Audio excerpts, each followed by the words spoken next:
actuellement 9 500 personnes qui sont absentes dans l'ensemble du réseau. On sait qu'il y en a à peu près 4 000 qui sont infectés. Ça veut dire qu'il y en a quand même 5 500 qui sont absents pour d'autres raisons. On le sait, certaines personnes craignent d'attraper le virus. Puis je pense qu'il ne faut pas porter de jugement, il faut les comprendre. On a tout l'équipement de protection individuelle.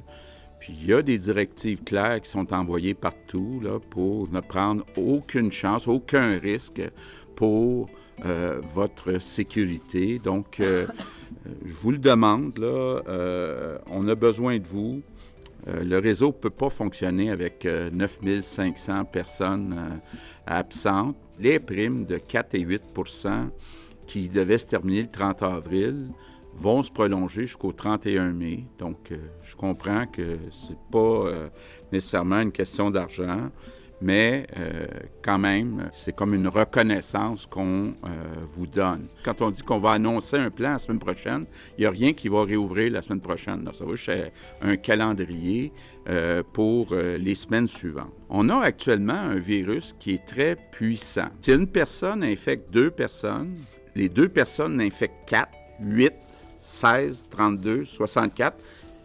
C'est ce qu'on appelle une croissance exponentielle. Ça va très vite. Mais supposons qu'on en vient éventuellement à ce que 50 % de la population soit immunisée. Au lieu de n'infecter 2, elle va n'infecter 1. Au lieu d'avoir 1, 2, 4, 8, 16, on va avoir 1, 1, 1, 1, 1. Donc, vous voyez, la situation est beaucoup plus sous contrôle si on arrive à avoir une partie de la population qui est immunisée. C'est ce que les spécialistes appellent l'immunité naturelle.